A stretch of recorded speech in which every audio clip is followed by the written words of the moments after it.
How y'all doing today? I'd like to make note that, myself and Mr. Ford, we're on time tonight at 5:30. And the gavel was struck at 5:30. Welcome, everybody. Hope everybody's had a good weekend. Don't forget to silence your mobile devices. We're in the day with Commissioner Ellis. He's out of town on business. Yeah, He called me today. highly unacceptable. I was gonna invoke him to do the invocation, but looking to my right, I'll just get Brother Cook to. I'll be lead glad us in that. do some prayer. Dear Lord, thank you so much for all you've done for us and all you blessed us with. Lord, I thank you for, Lord, the little things in life, you know. 1,000 years ago, even our poorest would seem rich with the things we got. Lord, help us to be a good steward of the blessings we take for granted. Lord, guide our footsteps, direct our paths. Lord, help this board as they make the decisions that guide progress. Lord, I pray you'd be with each one of them's families. Lord, I pray you'd just be with their spouses and their children if they got them. And Lord, I pray you just help them, Lord, and bless them. But Lord, I pray you bless Mitchell County. Lord, you'd help us to do things in a manner pleasing to you. These things I ask in Jesus' name. Amen.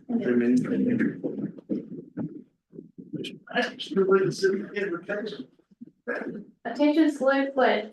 I pledge allegiance to the flag of the United States of America and to the republic which stands one nation under God, indivisible, with liberty and justice for all. Everybody, please make yourself aware of the ethics and conflict of interest.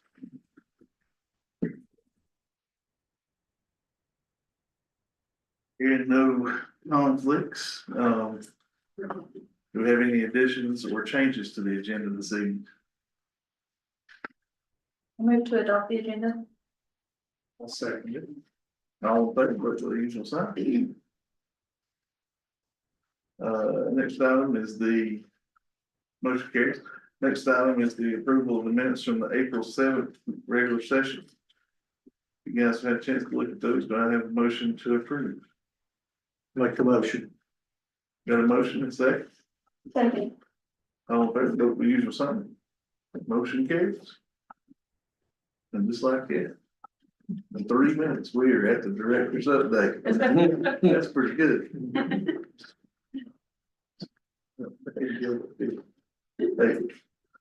Thank you for being here today. Appreciate it. My pleasure. So once again, kind of our updates, things that happened at DSS. So we do have our MDT meeting, our multidisciplinary team meeting this month. It will be on the 20th at 11. We'll have our law enforcement meeting on the 8th. Then we have our next CCPT meeting on the 3rd of June. So we've got a little bit of time, but I wanted to go ahead and put that on everybody's radar. It'll be here before we know it. Yes, 3:30. Yes. We also had our quarterly foster parent training last week, and we had most of our foster parents there. It was a good turnout. But I also wanted to make everyone aware that May is National Foster Parent Awareness Month. So we definitely want to acknowledge our foster parents and what they do day in and day out for us and the children. So we want to appreciate those for sure. Also, I wanted to share with you that Sunbucks is going to be rolling out this month. So what Sunbucks is an EBT program for children for the summer months. So this was a new program that they started last year, and they're going to continue with that this year. So any child that receives free or reduced lunches will receive this benefit, and it will come to the parents if they're in school. It's kind of tied into the FNS program, the EBT program, and that will be mailed out to parents for their child to receive that. So it'll be a one-time benefit of $120. So if the child's not in school, the parent can still come in and apply And then children, of course, in foster care will receive this as well. So that's another nice little bump for our parents and then buying groceries. A lot of changes as usual with DSS. It seems like every time we turn around, there's a new program or new policy change or whatever, but just so you're aware, before there was, as far as like the statewide system, it was NC Fast, and then for child welfare, since I've been there, it changed to CWIS, and now it's changing again to NC PATH. So this is a whole new system that our staff are gonna have to learn in entering referrals and that sort of thing. So there's gonna be some training for that, and we are required to attend anyone entering reports. So some of that is some travel. I tried and I advocated to get it closer for us. I even partnered with Malin Community College, and they were willing to host it for us. But those trainings, the closest ones are like Statesville, Hendersonville, and there's 4 days training back to back that every staff person has to attend. So, you know, that's some long hours plus everything else they have to do on a normal caseload. So I'm gonna continue advocating for closer trainings for Do us. they stay all night for those trainings or they drive? No, back they and don't forth? drive back and forth every day. Shoot. That's rough. And I will be attending those, Sean. I mean, it's all of us, anyone will be doing reports, as well as there's new policy changes. So, the staff are having to do that too. And then there's a training next week that we're gonna be attending. It's, program service codes and child welfare. So I know last month when we talked about making sure that we're utilizing all those codes and any way that we can draw down those funds. So this is just more training and more information on that to make sure that we're properly doing that. So a lot of trainings, a lot of changes coming in child welfare especially. And then I also wanted to remind folks that we still have those disaster funds, especially around the rental assistance and the energy programs. And Tammy's gonna be reporting on that in just a few minutes on what we've actually spent in Mitchell County towards that to help families. So it's pretty impressive. We still have those funds as well in APS and CPS, but what she's gonna share with you really stands out as far as actually in the hands of clients and helping towards rent, for sure. And they emailed me this week wanting to know if I wanted to revert any of the money for rental assistance. And I was like, no, because we're doing about 7 to 10 applications a month. So Wow. yeah, no, I'm not gonna be reverting any of that money, sorry.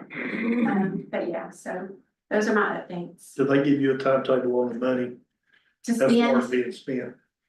initially, they kind of talked about it, but we have really, they've kind of not mentioned a timetable lately, so we're gonna keep going while we can. They said that they would be looking at it monthly, and there's actually a sheet, and Tammy gets that monthly on what's being spent, and they are tracking that pretty close, and I think that's why they reached out to me to say, hey, you know, are you still gonna use this money? But as far as like a drop dead timeline, they have not really directed us on that.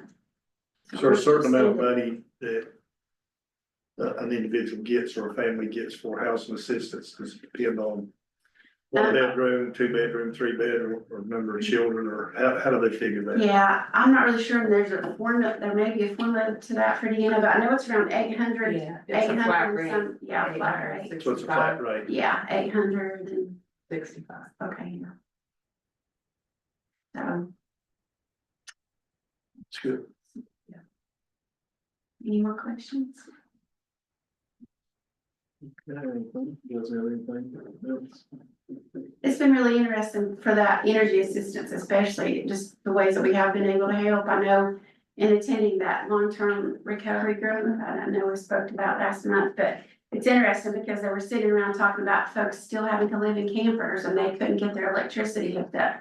And we were actually able to use those funds to hook up electricity to their campers even. So it's kind of creative, we can get creative. Is there anything, Randy, that you need that you're not getting that, you know, anything we can help with, make your life a little better? Not that I can think of right now. Thank you. Thank you. Mr. Barton. Good evening. Not a lot of changes with us. Looking at the foster care numbers, we're at 30. In the case that we had one kid terminate, and technically we did, there was a youth that aged out, but that youth also decided to do the 18 to 21, so. Although they're technically not in regular foster care, they're in extended foster care, so that, so that's where they're at. We're now sorted three of our young people in 18 to 21. The report indicates that we have 5 kids on trial home placement. That's actually 6. That did not change. I apologize, I didn't catch that here, but we do have 6 kids that involves 3 families.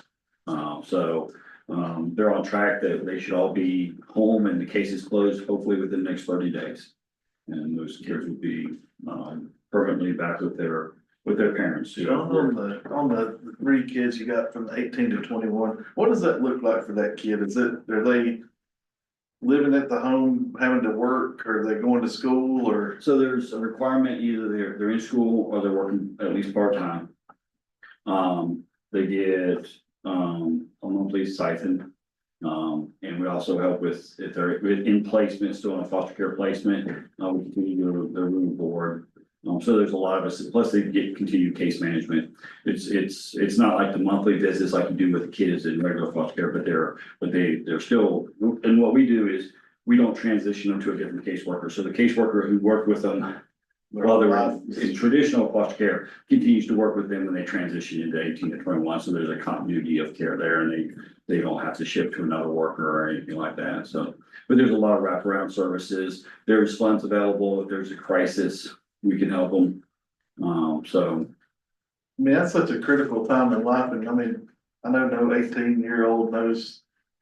We all have ideas of what we think we wanna do, but I mean, there's still a lot of growing up to do between 18 and 21, that's it, so I think are there any instances where those folks would live by themselves? Yes, we have, actually, we have, one right now that's living in his own apartment. That's cool. So there is those, they can do both. And we also have one, believe that she's transitioning, trying to get her own apartment. So, so we obviously work with them on that, looking at obviously what's your budget.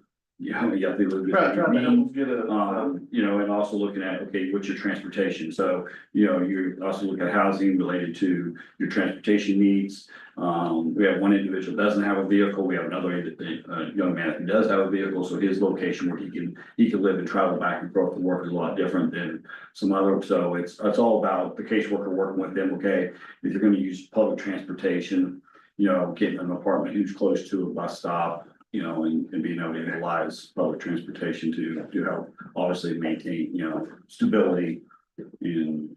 what percentage, would you guess goes, once they hit 18, will go into that program? Is it like 50% or is it higher than that? That's a good, I would say probably about that. I think that, we really strongly encourage all of our kids to do it.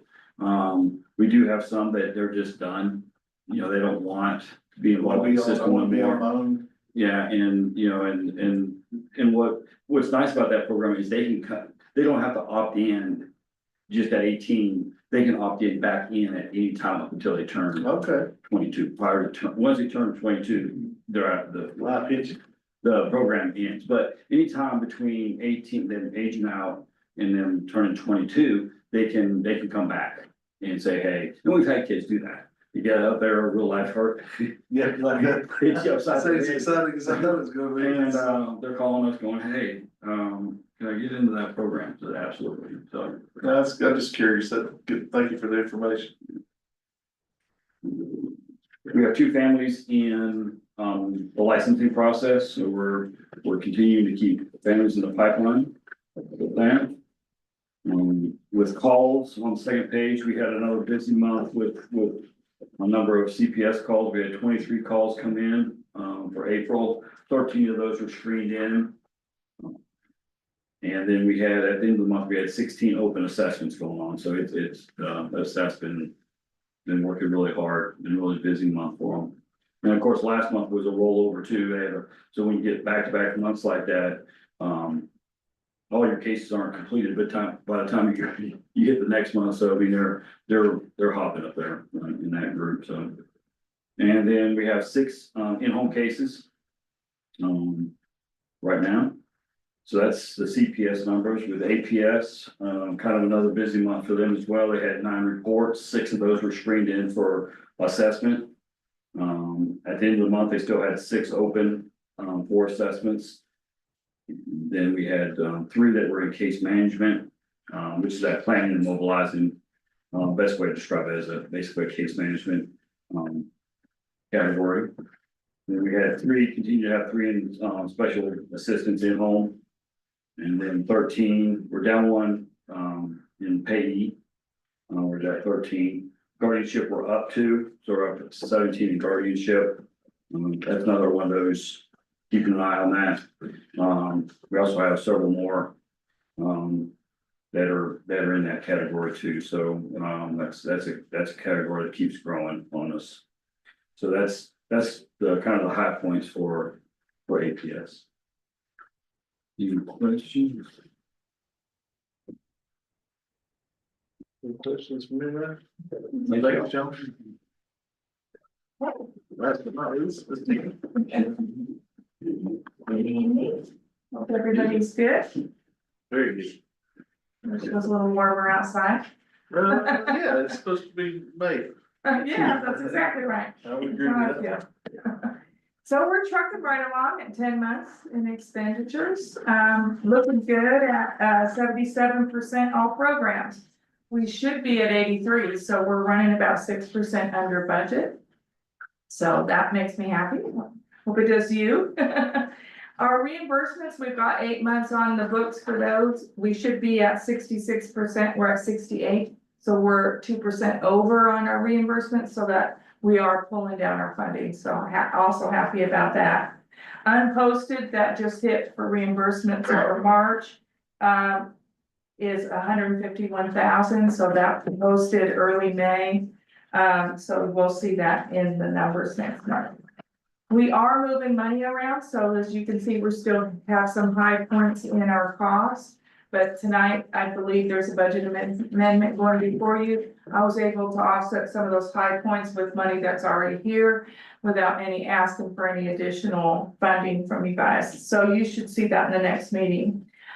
We also have talked a lot of this year about the guardianship account and our APS clients, how we're under the hardship of those costs.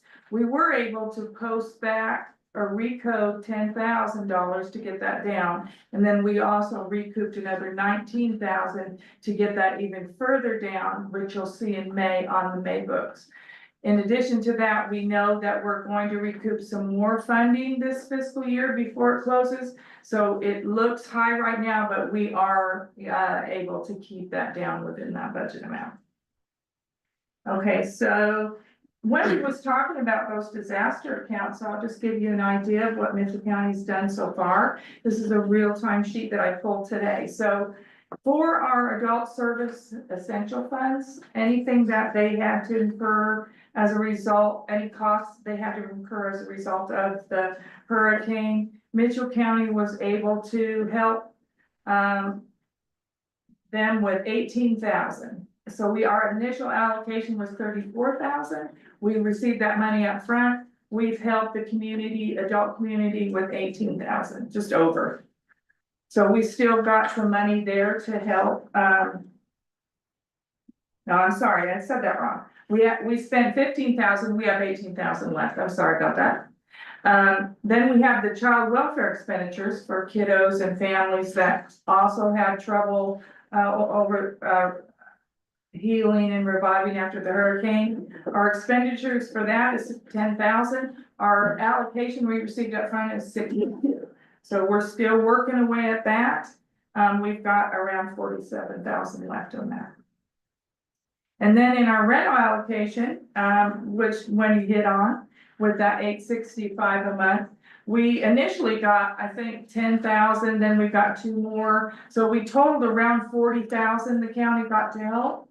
We've given out 30,000. So we're down to our last 10,000. The state reallocated twice because they saw that Mitchell County was using it and needed it. So we are on the last leg of that.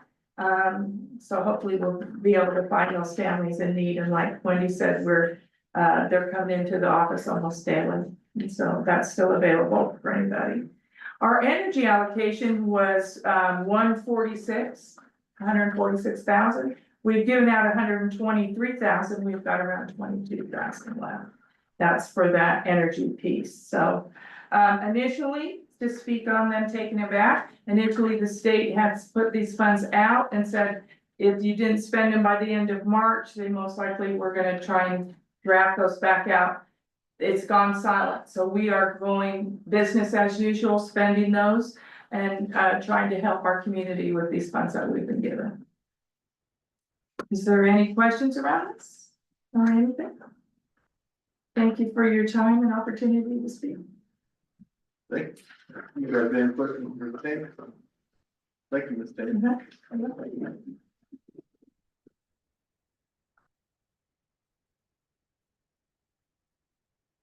It brings us down to board comments, Harley and comment. Yeah, there was, two pieces of legislation that I thought you guys may want to be aware of. House Bill 139, it's, around the baby boxes, and I believe probably a couple years ago, we had somebody come in, or maybe 3 years ago, before Wendy was here. But I thought that might be something that you guys are interested in, and so I've just been keeping an eye on it because I have lots of questions about it, and how they work. You know, what that looks like as far as the ventilation, or if the baby is surrendered, how does, you know, how all of that works. So just keep that tucked away, but it's House Bill 139. And then before the meeting, me and Wendy were talking, and it was House Bill 612. 612 is in reference to foster care, and it's very lengthy. I think it's about 19 pages. So once Wendy gets a deep dive on that, I'm sure she will give us an update on it. So just those two pieces of legislation that could potentially affect this work. Well, weird stuff going on down there. You're in North Carolina, it seems like. From what I can read and just hear, so. Commissioner Hart?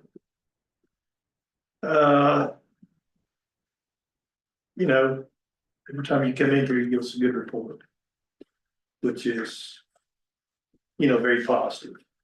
The numbers are outstanding from what we've seen in the past. Financial side of it is also moving smoothly. So, you know, doing a good job, keep up the good work. Sorry you're having to retrain and refocus and go a different direction. I guess when things work, you've got to change it, right? So good job, guys. Seems like that's the way we think it's even being sometimes is. This is going really good, we better change something, but make sure we don't miss something, so. It's too smooth. Yeah, just too smooth. Too smooth. Yeah, that's. Mission Blitz. Thank you, from Tammy, first of all, for you, thank you for making the budget so clear and easy to read and follow. I mean, I really can follow your budget very well. And it's nice to have somebody that will do that for us. And your all's community involvement, every time, it's like Jeff said, but every time, y'all report, there's always something DSS is doing to help our community, even if it was related to the storm, or if it wasn't, if it's just present issues right now. And I just thank you so much for being involved and being community leaders, because you certainly are.